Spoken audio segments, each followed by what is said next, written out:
er starten gået fra start nummer 42, Sabrina Sibon og Kradini. Med på banen har vi start nummer 43, Mette Birk, og start nummer 44, Rikke Andersen, og sekretarisk Slusen. Foregående rytter, Dennis Mons Nielsen, sluttede første fase med 4 fejl i tiden 49,94.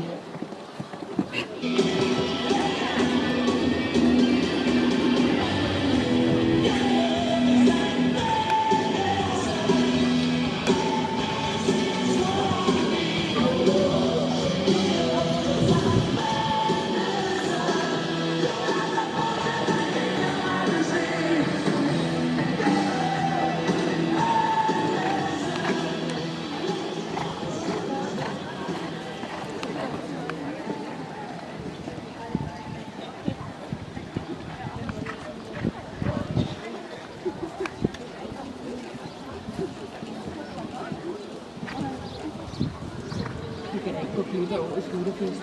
I år med helt nyt setup, som lyder på lækker grillbuffet og konkurrence, hvor du kan vinde billetter til EM i og så noget helt nyt i år vil det også være live musik for drengene fra den ærlige scener og sale for en fest. Vi glæder os til at se dig på lørdag i teltet. Billetter købes i sekretariatet.